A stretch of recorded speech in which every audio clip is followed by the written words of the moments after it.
Elle a fait un pacte pour devenir riche, mais le prix était sa première fille. Le jour où sa fille aînée a disparu, Aïssata a compris que la richesse avait une mémoire. Une mémoire froide. Implacable.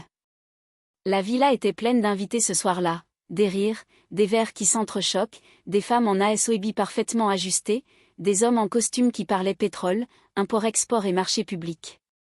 On célébrait la réussite d'Aïssata Koné, l'ancienne vendeuse de beignets devenue femme d'affaires respectée à Lagos.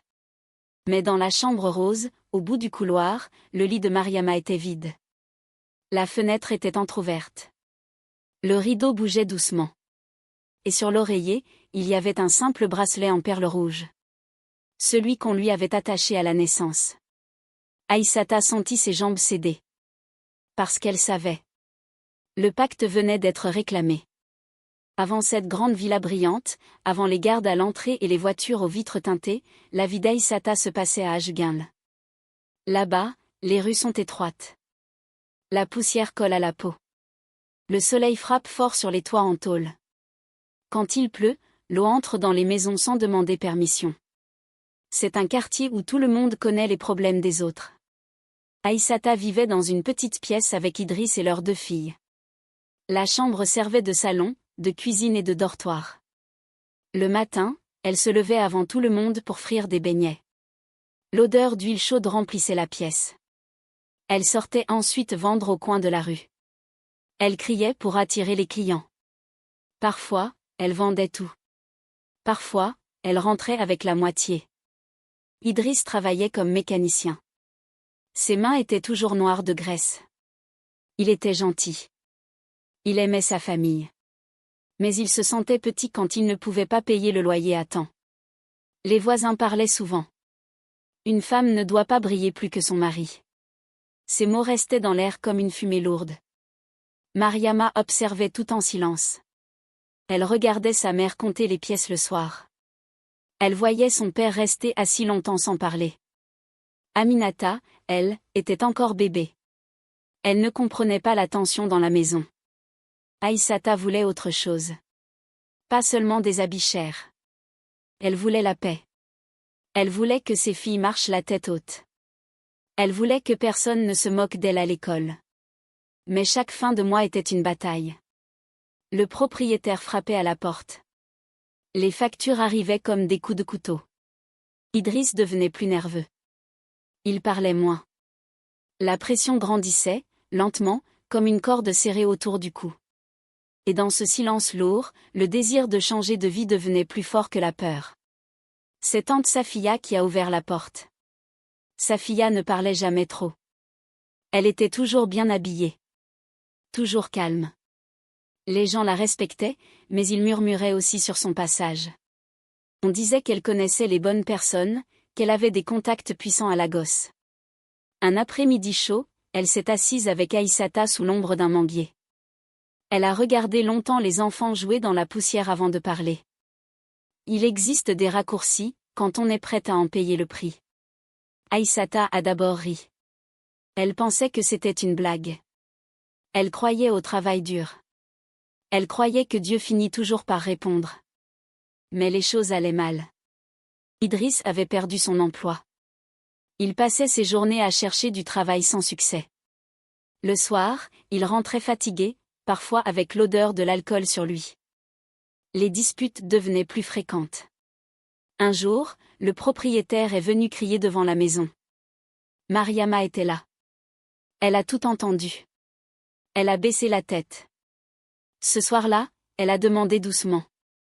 Maman, pourquoi on n'est jamais comme les autres? Cette question a blessé Aïssata plus qu'un couteau. Quelques jours plus tard, Safia l'a appelée.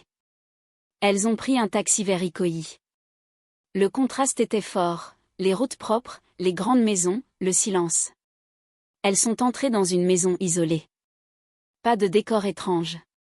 Pas de choses effrayantes. Juste un homme âgé, bien habillé, assis dans un fauteuil. Il parlait doucement. Il expliquait que certaines personnes peuvent recevoir une aide spéciale, une accélération de destinée. Toute élévation exige un échange. Aïssata a senti son cœur battre vite. Quel échange? L'homme a répondu calmement. Ce que tu as de plus précieux, mais pas maintenant. Le silence est devenu lourd. Elle aurait pu partir. Elle aurait dû partir. Mais elle est restée assise. Et dans son esprit, une seule chose tournait, sortir ses filles de la misère. Les nuits suivantes furent longues. Aïssata ne dormait presque plus. Elle restait éveillée à écouter la respiration de Mariama. La petite dormait profondément, son visage calme. Parfois, elle souriait dans son sommeil. Aïssata sentait une boule dans sa gorge. Elle se répétait, jamais. Elle retourna voir l'homme à Ikoyi. Cette fois, elle était seule. Elle voulait comprendre. Je ne sacrifierai jamais ma fille, dit-elle avec une voix tremblante. L'homme ne se fâcha pas. Il resta calme. Personne ne parle de mort. La vie est longue. Les équilibres se font avec le temps. Il parlait d'opportunités. De marché. De portes qui s'ouvrent. Il disait que certaines bénédictions demandent un engagement. Le premier fruit. Ces mots restaient dans sa tête. Un document fut posé devant elle. Simple. Clair. Pas de sang. Pas de rituel visible. Juste une signature. Une empreinte de pouce. Elle hésita longtemps. Elle pensa aux humiliations. Aux dettes. Aux rêves brisés. À Mariama qui demandait pourquoi elle n'avait jamais de gâteau. Elle se dit que, d'ici là, elle trouverait une solution. Que ce n'était peut-être qu'un symbole. Sa main tremblait. Elle signa. Au moment où son pouce toucha l'encre, elle sentit un froid étrange dans son ventre.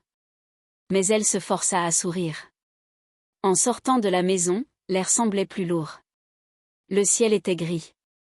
La gosse faisait toujours du bruit, mais elle entendait à peine. Elle venait de faire un choix. Un choix qu'elle pensait contrôler. Elle ne savait pas que certains choix ne nous appartiennent plus une fois faits. Les changements furent rapides. Trop rapides. Un investisseur la contacta. Il disait avoir entendu parler de son courage. Il proposa un partenariat pour importer du riz. Puis un terrain à bon prix. Puis un contrat plus grand. Tout semblait couler naturellement. Idriss était surpris. Il retrouvait le sourire.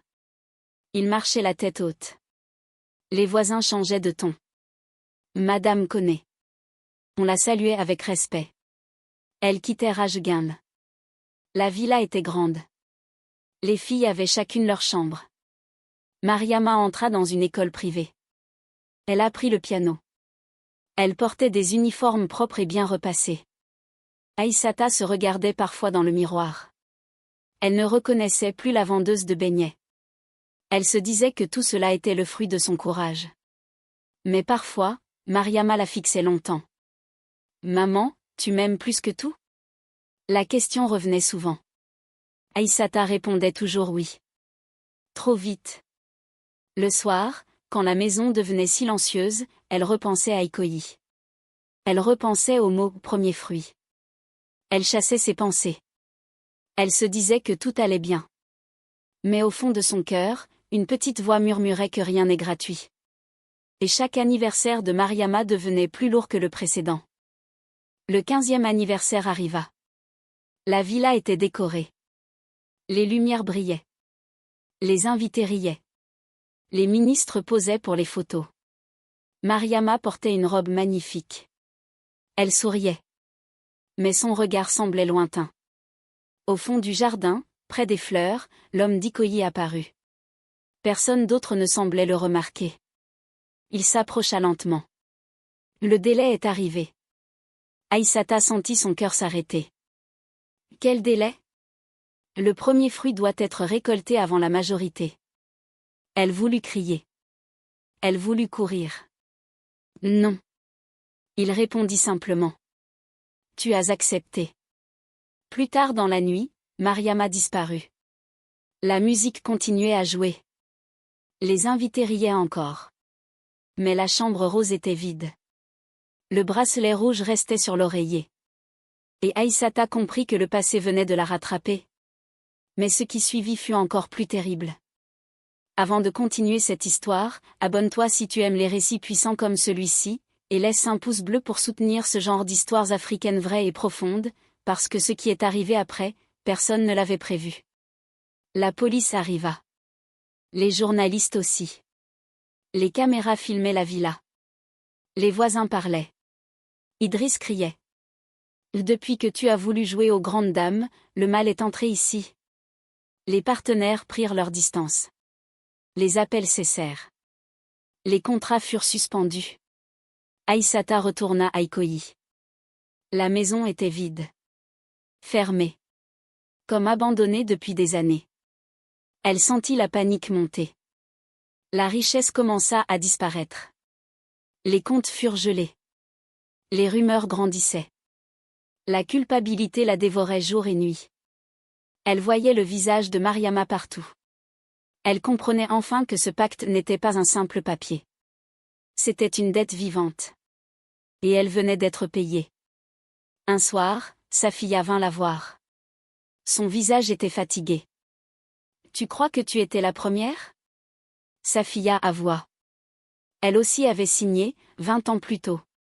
Son premier fils était mort d'une maladie étrange. C'est ce qu'on avait dit. Mais la vérité était autre. Ce n'était pas un esprit. Pas une magie mystérieuse. C'était un cercle d'élite. Des gens puissants. Un réseau organisé. Ils prenaient des enfants. Ils construisaient des fortunes. Ils parlaient de sacrifices, mais tout était humain. Mariama n'était pas morte. Elle avait été prise. Et quelque part, elle attendait. Aïssata sentit une nouvelle force monter en elle. Cette fois, elle n'allait plus fuir. Elle allait se battre. Aïssata utilisa tout ce qui lui restait. Ses contacts. Ses preuves. Son argent. Elle enregistra des conversations. Elle parla à un journaliste courageux. Le scandale éclata comme une bombe. Des noms tombèrent. Des arrestations suivirent. Dans une maison sécurisée à l'étranger, on retrouva plusieurs adolescents. Parmi eux, Mariama. Amaigrie. Silencieuse. Traumatisée. Mais vivante. Le prix fut lourd. Les biens saisis. La réputation détruite.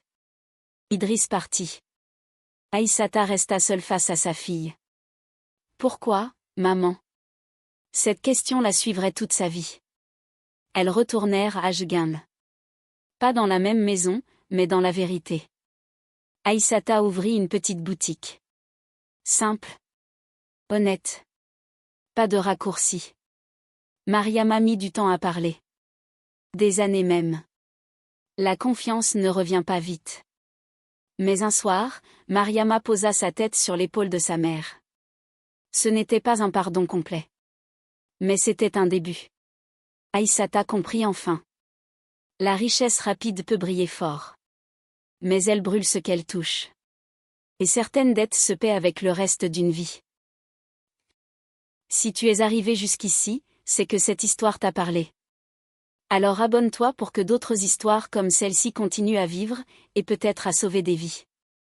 Laisse un pouce bleu pour soutenir les récits africains qui nous font réfléchir, qui nous réveillent et qui transforment nos proches chaque jour. Et dis-moi en commentaire. Aurais-tu fait le même choix qu'Aïssata ?